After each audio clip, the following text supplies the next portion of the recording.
moving right along, we told you earlier, if you want to improve your smile, make it prettier, there are all sorts of latest dental techniques available to you to help you do that. And here to talk about that is Dr. Joseph Mitchell, who joins us here today. Thank you for joining us. Good to see you. Thank you for inviting me. What about bonding? We hear a lot about bonding as being the procedure today to help make our smiles prettier. Is that true? Is that a good idea? I think it is a good idea. The media has really picked up on that. I've seen many articles in various ladies' journals, newspaper articles, etc., about bonding techniques. And bonding is a very wonderful situation that we can get involved with as far as beautifying one's smile. Is it painful? Is it no, painful? it's in fact Calvin's it's worried about the pain. Calvin doesn't like dentists, Dr. Mitchell. Well, join the crowd. There's probably 90% of the people that we see don't really like to come and see us. But nowadays, with space-age techniques and some very exciting technological advances, different types of materials that are available, we can actually almost paint on a beautiful tooth for you now, and it's very exciting. Let's take a look at some pictures that we do have of the bonding. Good. And our first picture there is closing spaces. Is the bonding good for this? Yes, it is. This is what's called a diastema in dental terminology, but you can see a gap there between the upper front teeth.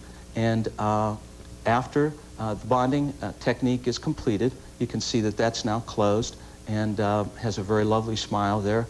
You can see it to the right there. There's a discolored canine tooth that we're going to do later on, but this patient happened to want that space closed. Now we have another slide too that we'd like to show that also shows the bonding. Actually, this is bonded porcelain veneers. Now, what makes this different? This is a little different because in this case, there is a slight preparation that's made in the tooth. On the regular bonding, there is no preparation at all. So we do make a little preparation and shave a little bit of the tooth off, take an impression of this, and these are actually fabricated in the laboratory. So there would be a time gap between your initial appointment and maybe a second appointment to put the bonded porcelain veneers on. You can see how lovely they really are. They're actually cemented on with a special glass ionomer cement. Doctor, should you get a second opinion on things like this? Yes, I think that that's wise. Most of the family dentists here in Columbus, we're really blessed with tremendous professionals, will be well aware of these techniques and will be able to give advice to their patients. So I would say seek help from your family dentist first. If you have a question about this is the right thing for me, or should I go to something more involved like crown and bridge, which we're going to cover in a moment, I would seek another opinion about that. Implants too. Yes, that's implants also. We've got a slide of that if we can show that. Yes, this is very interesting and newer technology in dentistry. It's very, very exciting. It's more like orthopedic surgery and maybe a mixture of a little bit of plastic surgery. That's why I wanted to speak about it today just a little bit.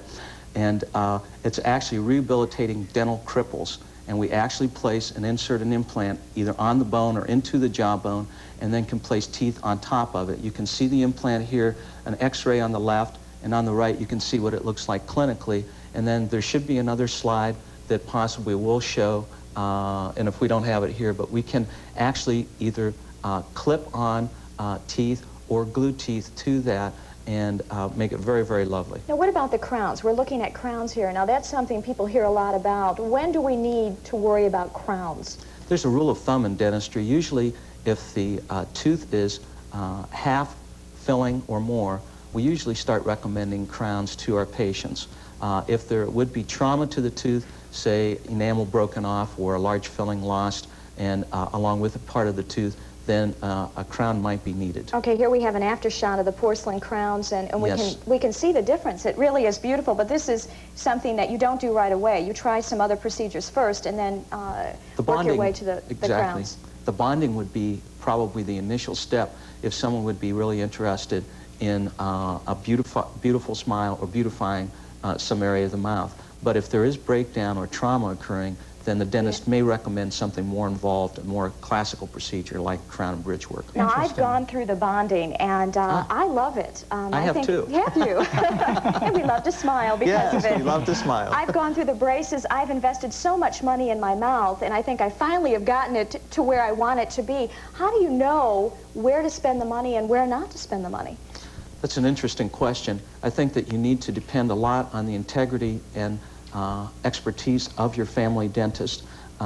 Most dentists, and if you look at the polls and everything, I think they're very honest. they're really interested in serving their patients to the best of their ability. Okay, so talk to your dentist, find out what is best for you, and then make the investment, and Absolutely. it can work for you. It's very good. Yes. Thank you so much, Dr. Mitchell, You're for joining us here today and talking about a beautiful smile. Absolutely. And stay with us, because coming up next, we'll have some beautiful fashion ideas for the full-figured woman.